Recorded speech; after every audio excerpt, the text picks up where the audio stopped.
Saludos estudiantes y profesores, bienvenidos a nuestra clase de Historia de Cuba en la preparación para los exámenes de ingreso. Como anunciamos en la clase anterior, hoy nos vamos a introducir en un periodo que nosotros conocemos como el reposo turbulento o también la tregua fecunda, 1878-1895. Recuerden que en la clase anterior nos habíamos adentrado ya en la guerra de los 10 años. Recuerden que insistimos mucho en esta guerra por los elementos que allí se dieron, sobre todo por la actuación de las personalidades, los hechos que se destacaron y sobre todo algo muy importante. Hablamos del inicio de la Revolución Cubana y sobre todo porque esta primera acción nos va a decir que comenzamos todo un proceso que va a continuar hasta los días de hoy. Estamos hablando de la continuidad de la Revolución Cubana y la Guerra de los 10 años es el inicio de esa revolución. Ya hoy entramos en otro periodo que forma parte de esta Revolución Cubana, la tregua fecunda. ¿Por qué le llamamos tregua fecunda? Porque allí ocurren una serie de acontecimientos importantes desde el punto de vista económico, político y social que nos están diciendo que es un periodo de muchos cambios, de muchas transformaciones en nuestro país, pero además, algo muy importante, en esta etapa que estamos analizando de la historia de Cuba, también el objetivo de la independencia está vigente y hay varios ejemplos que nos demuestran los esfuerzos por continuar la revolución, hechos concretos que nos dicen que también, aunque no hablamos de una gran acción combativa, sí encontramos ejemplos que nos van diciendo la continuidad. Y sobre todo porque aprovechando algo muy importante, esa falta de unidad que vimos en la guerra anterior, la necesidad de crear condiciones, entonces un José Martí que se encarga de analizar todos los procesos, de analizar todos los factores y sobre esta base entonces crear las condiciones necesarias para reiniciar nuestras luchas por la independencia. Corresponde a la tregua fecunda la labor político-revolucionaria de José Martí. Sobre estas tres aristas nos vamos a definir en la clase de hoy. Pero bien, comencemos destacando precisamente el título de la clase y adentrándonos ya en su primera temática. Cuando hablamos directamente de la clase, entonces nos vamos a referir a la tregua fecunda de 1878 a 1895. Recuerden que estamos hablando entonces de un periodo histórico donde ocurren grandes cambios. Pero quizás asalte la pregunta y cuando ustedes valoren y vean el tema específico, lleguen a una idea. Bueno, no terminamos una guerra por la independencia, donde la atea incendiario y otras técnicas de combates afectaron la propia economía del país. Pero tenemos que tener una claridad. Cuando hablamos de estos elementos, estamos diciendo entonces que la guerra afectó el centro y el oriente del país. El occidente no se incorporó. Todo el desarrollo económico del occidente, después de terminada la guerra, comienza a extenderse entonces hacia los lugares donde fueron devastados por la guerra. Por eso en la tregua fecunda, cuando entremos a analizar, tenemos que hablar de las transformaciones que ocurren en todo este periodo. Y cuando hablamos de transformaciones, lo primero que tenemos que recurrir es a qué cambios económicos importantes ocurrieron en este periodo.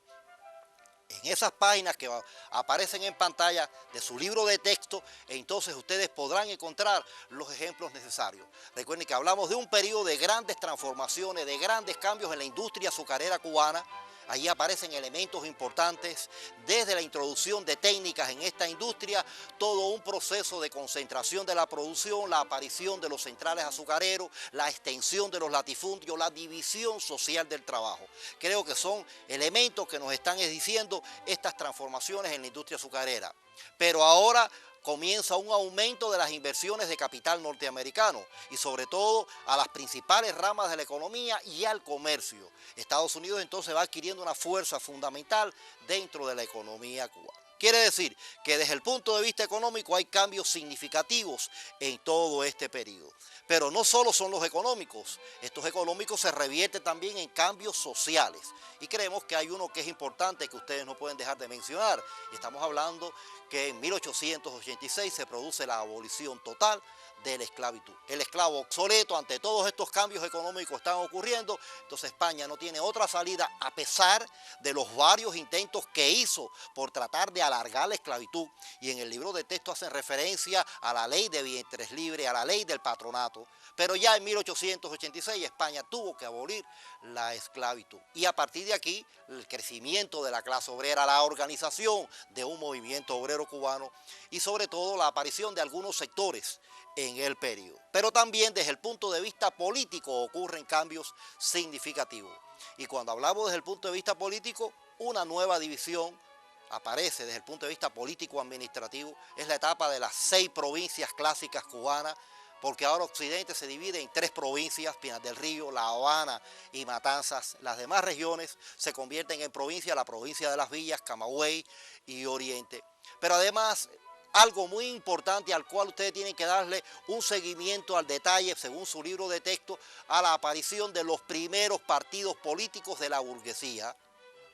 Y ahí se hablan de 2 partidos, se caracterizan 2 partidos que son muy importantes a la hora de trabajar. Estamos hablando del partido Unión Constitucional y del partido autonomista. Recuerden que cuando hablamos del partido autonomista es un partido que tiene sus particularidades y sobre todo algo muy típico. Son partidos que demuestran el pluripartidismo que ha nacido en esta etapa y sobre todo ese pluripartidismo opuesto a la independencia de Cuba, como sí se plantea un pluripartidismo anti-Mambí.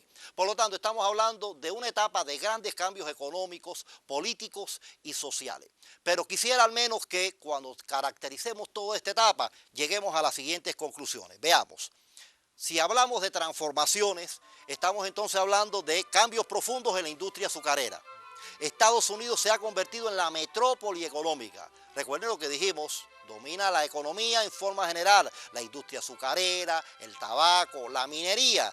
Y ahora, a través del arancel McKinley, también controla el comercio cubano. La abolición total de la esclavitud, la ampliación de la clase obrera y sobre todo el surgimiento del pluripartidismo anti-Mambí.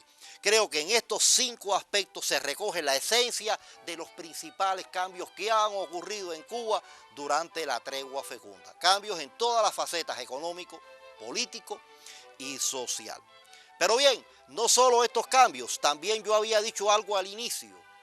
A pesar de que no vamos a hablar de una gran contienda bélica en esta etapa, sí hay hechos, hay esfuerzos por parte de los cubanos, esfuerzos armados como aparece en la temática, por darle continuidad a la revolución. A pesar de que la guerra de los 10 años no logró los objetivos, sí hay hechos que nos van a demostrar a lo largo de esta etapa que los cubanos seguían insistiendo en continuar la lucha por la independencia.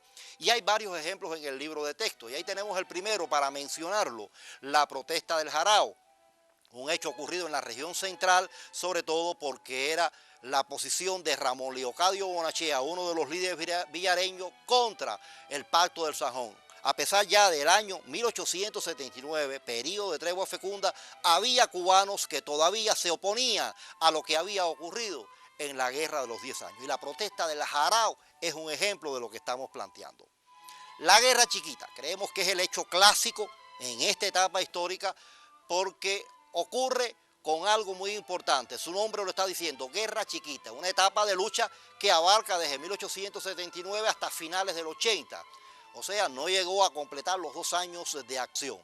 Y cuando ustedes profundicen en este hecho, al cual yo propongo una serie de ideas para que ustedes lo caractericen, ahí están las ideas que yo quisiera insistir con ustedes. A partir del libro de texto, lo que nos ofrece ese libro, ustedes deben dejar bien definido el líder y el organizador de estas acciones, o sea, líderes importantes en la acción que nos demuestra la continuidad de la lucha, los objetivos. Recuerden que la guerra de los 10 años no cumplió los objetivos propuestos de independencia y abolición. Y esta contienda mantiene esta misma línea, por lo tanto estamos hablando de una continuidad de la lucha. Los participantes, sobre todo nos estamos refiriendo a las clases y sectores sociales que participan en esta nueva contienda, la extensión de la guerra. Recuerden que es una guerra más limitada en extensión, ahora el territorio camagüeyano no se va a incorporar. Las causas del fracaso, sobre todo para que ustedes insistan allí en que en estas causas del fracaso hay que buscar el gran problema que había, que era la unidad. Y las experiencias de esta contienda. Recuerden que fue una experiencia muy necesaria que demostró que para reiniciar la lucha había que lograr, en primer lugar, la unidad de esta fuerza. Pero continuamos, no nos vamos a detener mucho tiempo en la guerra chiquita, ya le damos las orientaciones de cómo deben hacerlo. La conspiración de la Liga Antillana, también otro hecho que ocurre, sobre todo porque allí se da la propuesta de, a través de una expedición, llevar a cabo una nueva insurrección en nuestro país. La llegada de varias expediciones, deben mencionar las que aparecen en el libro de texto por la influencia de las personalidades, sobre todo de una que ya mencionamos al principio, Ramón Leocadio Bonachea, lo vamos a encontrar nuevamente en una de estas expediciones. También, continuando estos esfuerzos armados, el programa de San Pedro Sula o Plan Gómez Maceo. Ahí nos volvemos a detener como hecho histórico, porque estamos hablando de un proyecto militar. Estamos hablando de dos grandes personalidades, Antonio Maceo y Máximo Gómez, que proponen reiniciar la lucha a partir de la llegada de 3 expediciones que pondrían en pie de lucha a todo el país, al cual ustedes conocen por la profundidad que Martí se separa de este plan por considerarlo de mucha profundidad en cuanto al militarismo. Pero también otro hecho que aparece en el libro, el proyecto armado de Juan Fernández Ruz, otro intento conspirativo incluso desde España, que se habían creado las condiciones para llevar a cabo esta acción. Y otro hecho que en el libro de texto le dan profundidad a la conspiración de la paz de Manganeso.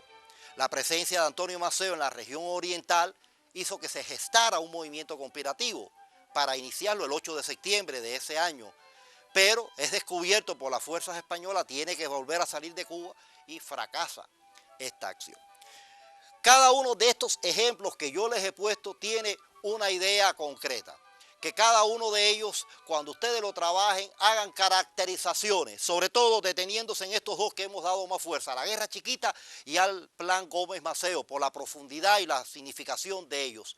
Pero cuando ustedes hacen este análisis y utilizan todos estos ejemplos, lo hacen con un objetivo bien concreto, demostrar algo, que la idea de la independencia de los cubanos estaba vigente, ¿eh? Los cubanos continuaban preparándose para una guerra por la independencia, seguían vigentes sus ideas independentistas, pero la experiencia fue grande. Hay una experiencia en todo esto. Para lograr reiniciar la lucha había que crear las condiciones, y la primera condición que todos estos hechos demostraron fue el logro de la unidad. Por eso insistimos que cada uno de ellos ustedes saquen sus experiencias de todos estos esfuerzos armados. José Martí, con esa visión de futuro que tenía y sobre todo con las experiencias que había vivido de la guerra de los 10 años, por las experiencias que allí se habían sacado, llega a una conclusión, que para reiniciar la guerra hay que crear todas las condiciones y especialmente esta unidad. Y hacia ahí dirige toda su atención, lograr la unidad de las fuerzas revolucionarias para reiniciar la lucha. Por lo tanto, cuando entremos a analizar la labor político-revolucionaria de Martí, nos vamos a detener con fuerza. Y el libro de texto, como observan, son varias de las páginas de ese libro que se le dedican a la labor que desarrolla José Martí en él mismo. Vamos entonces a tratar de al menos orientar algunas líneas que ustedes pueden seguir en este análisis que van a hacer, porque van a demostrar la labor que desarrolla Martí a partir de todos estos ejemplos que van a utilizar. Nos vamos a detener en algunos representativos. Ahí tenemos el primero, el envío de cartas a veteranos de la guerra. Creo que es una de las líneas que ustedes deben mencionar. Los recorridos que hace Martí por la emigración, la recaudación de fondos. Pronunció vibrantes discursos y creemos que aquí nos podemos detener, porque estamos hablando de una de estas facetas de Martí, convencer a partir de la palabra de los objetivos que se proponían los cubanos y sobre todo cómo realizarlos. Y cuando hablamos de estos discursos, yo les menciono los más representativos que aparecen en su libro de texto y a los cuales debemos entonces tener presente a la hora de trabajar. Ahí tenemos, en 1880, observen el año, recién llegado a la emigración, Martí, que venía de los estados de España hacia los Estados Unidos en enero del 80, llega a Estados Unidos y en ese mismo mes, enero del 80, pronuncia su primer discurso en la emigración, Lecturas de Stick Hall, un análisis que él realiza a la guerra de los 10 años.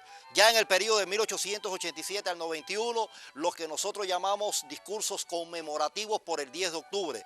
Cada 10 de octubre de esos años, Martí pronunciaba un discurso vinculado a este hecho histórico. En el año 91, 2 días consecutivos, vibrantes discursos de Martí. El 26 de noviembre, con todos y para el bien de todos. Recuerden que allí Martí insistía en la necesidad de una república democrática. Y al otro día, 27 de noviembre, se cumplía el 20 aniversario del fusilamiento de los estudiantes de medicina y entonces allí Martí pronunció el discurso Los Pinos Nuevos, destacando el momento significativo de estos jóvenes incorporados a la preparación de la lucha. Por lo tanto, estamos hablando de estos discursos representativos de la obra martiana. Pero continuamos. En 1889 se dio a conocer el artículo Vindicación de Cuba. Recuerden que es un artículo en respuesta a un periódico norteamericano que había calumniado y sobre todo porque allí condena el anexionismo y defiende la moral del pueblo cubano. También tenemos que se publica el periódico Patria el 14 de marzo de 1892. Y en el libro de texto a este hecho histórico se le da una importancia extraordinaria. Recuerden que Martí llamó al periódico Patria un soldado de la guerra. Y ustedes tienen que tener elementos de por qué Martí está diciendo que es un soldado de la guerra. Y cuando hablen de estos elementos, yo les propongo algunas de las líneas que Martí trata en este periódico. Por un lado, la educación histórica y patriótica. Era muy importante conocer el pasado, qué había ocurrido en etapas anteriores, sobre todo en la guerra de los 10 años, que enartecieran toda la lucha del pueblo cubano. Otra de las líneas que Martí mantuvo en su periódico fue el enfrentamiento ideológico a los autonomistas y a los anexionistas. Y hay varios artículos en el periódico Patria que van dirigidos a esta actuación. Y sobre todo, la proyección de la revolución, las orientaciones que Martí da, la forma en que se estaba trabajando y cuáles eran los propósitos del movimiento independentista. Creemos que cuando ustedes entonces profundicen en el periódico Patria y apoyado en las páginas del libro de textos, ustedes profundicen en cada una de estas líneas. Pero continuamos. No solo es el periódico Patria, creo que tenemos una de las acciones más importantes de la labor realizada por Martí. Diríamos que es el momento cumbre de esta labor político-revolucionaria. Y nos estamos refiriendo a la creación del 10 de abril de 1892 a lo que él llamó Partido Revolucionario Cubano. Ese fue el momento en que se dio a conocer públicamente el partido, pero ya era una tarea que venía realizándose de meses atrás y en toda su labor se había desarrollado. Incluso ya se habían definido las bases y los estatutos de ese partido. Pero quisiéramos detenernos en el partido por lo que él significó, primero en la preparación de la lucha, pero además porque constituye, diríamos nosotros, el punto culminante de esta gran obra martiana en la preparación de la guerra. Y cuando hablamos del Partido Revolucionario Cubano, yo les oriento algunas ideas que creo que son importantes a la hora de trabajar. Ahí están algunas de ellas.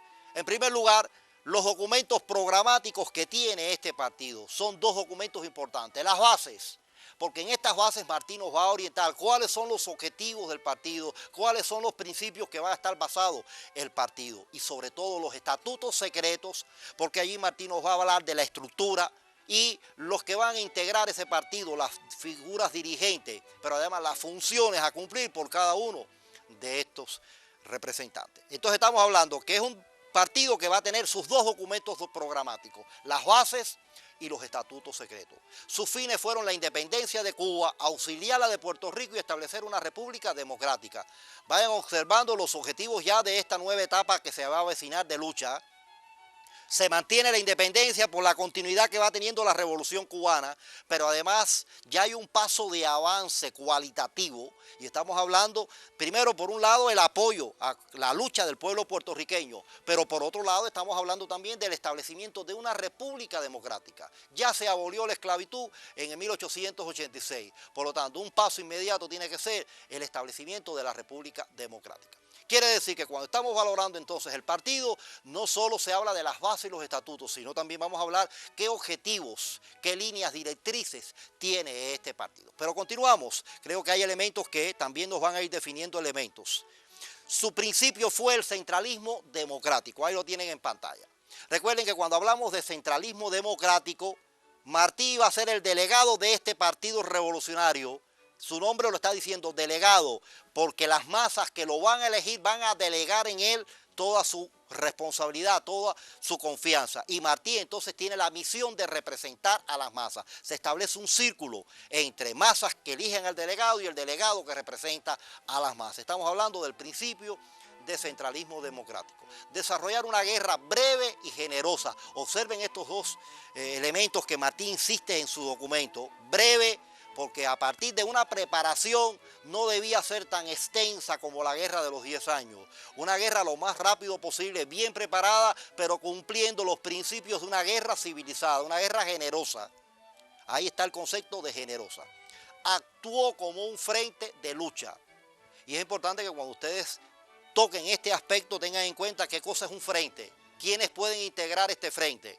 Y Martí está diciendo por lo claro que este no es un partido específico de una clase en concreto, ni es un partido de la burguesía, ni es un partido de la clase obrera, ni es un partido para participar en elecciones. Es un partido que tiene como esencia la independencia de Cuba, auxiliar a la de Puerto Rico y el logro de una república democrática. Por lo tanto, pueden integrar el partido todos los que deseen cumplir esos objetivos. Por lo tanto, estamos hablando de un frente de lucha. Y estableció clubes femeninos. Creo que es uno de los elementos importantes del partido porque estamos hablando del papel ya que Martí le concede a la mujer, la participación de la mujer en la lucha y sobre todo en esta etapa que estamos mencionando. Seguimos. También en esta labor podemos mencionar, se publicó el artículo tercer año del Partido Revolucionario Cubano en 1894, donde se hace un análisis de toda la labor realizada y sobre todo porque se convierte en un documento programático en toda la labor que va realizando el partido y ya en vísperas del reinicio de nuestras luchas por la independencia. El plan de la Fernandina, recuerden que es un momento donde Martí brilló desde el punto de vista militar. Fue descubierto el 10 de enero de 1895 por las fuerzas norteamericanas, pero allí Martí demostró la necesidad de una acción combinada entre la llegada a Cuba de expediciones militares y el inicio y el levantamiento de cada una de las regiones por donde iban a llegar estas expediciones. Una concreción estratégica elaborada por Martí. Y ya finalizando el mes de enero, el 29 de enero de 1895, se firmó por parte de Martí con la invitación de algunos cubanos como Enrique Collazo y Maguía Rodríguez la orden de alzamiento que, como el nombre lo indica, era la orden que daba Martí a los representantes que estaban en Cuba, porque fue una particularidad que tuvo el Partido Revolucionario Cubano. Se crean los Estados Unidos y allí estaba la base fundamental del partido. Pero en Cuba va a haber un representante de ese partido, que Martí define que fuera la figura de Juan Gualberto Gómez por todo su historial. Y entonces Martí hace llegar esta orden de alzamiento a Juan Gualberto Gómez en Cuba, que es el que va a concretar en la práctica cada uno de estos elementos. Una orden de alzamiento que tiene sus particularidades y cuando ustedes destaquen el contenido de ella se van a dar cuenta rápidamente, donde Martí habla de que la guerra debe ser simultánea y general en todo el país, pero además debe desarrollarse a partir de la segunda quincena del mes de febrero, sobre todo porque era un periodo en que en Cuba se desarrollaban carnavales y era un momento propicio para reiniciar la lucha. Por lo tanto, cuando estamos valorando toda la labor de Martí, nos apoyamos en estos ejemplos que yo le he puesto en pantalla, esto les va a demostrar, lógicamente, esto que estamos afirmando. Martí se convierte en el líder, el organizador, el ideólogo más importantes de la preparación de la guerra del 95, a una guerra que Martí denominó guerra necesaria, por la importancia de aquel momento histórico, de toda esta preparación y sobre todo porque reiniciar la lucha significaba darle el golpe final al colonialismo español, tanto para Cuba como para toda la América. De ahí el nombre de guerra necesaria. Por lo tanto, cuando hablamos de la labor de José Martí, tenemos que enfocarlo hacia estos aspectos. Y es imposible entonces hablar de la labor de Martí sin dos momentos significativos. Creemos que el Partido Revolucionario Cubano y anterior a ello la creación del periódico Patria son dos momentos cumbres en toda esta labor de José Martí.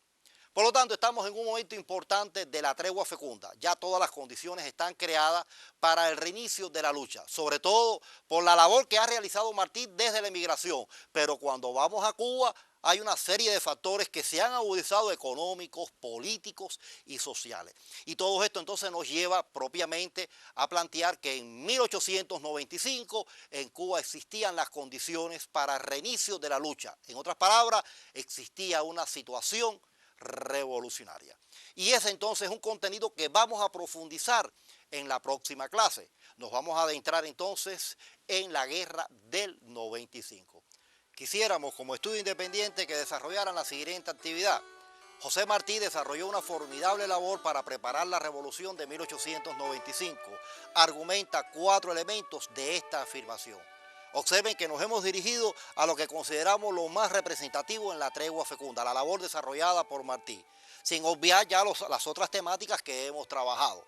Por lo tanto, sobre esta base hay que trabajar porque constituye uno de los elementos que después, cuando iniciemos la guerra del 95 y vayamos a los factores que dieron motivo al reinicio de la lucha, Martí constituye un elemento fundamental. Entonces les doy unos segundos para que copien el estudio independiente.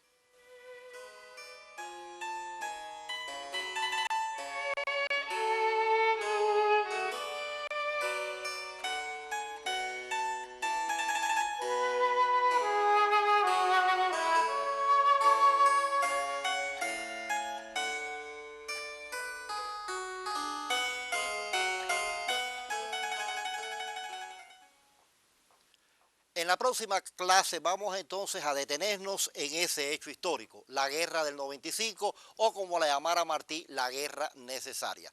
Solo hacemos una pequeña aclaración. Es una contienda que va a tener dos momentos representativos. Al principio, la lucha del pueblo cubano contra el colonialismo español. Pero todos recordemos que en 1898 se produce la intervención norteamericana. Sin embargo, en la próxima clase nos vamos a adentrar solamente al momento en que los cubanos continuaban luchando contra el colonialismo español.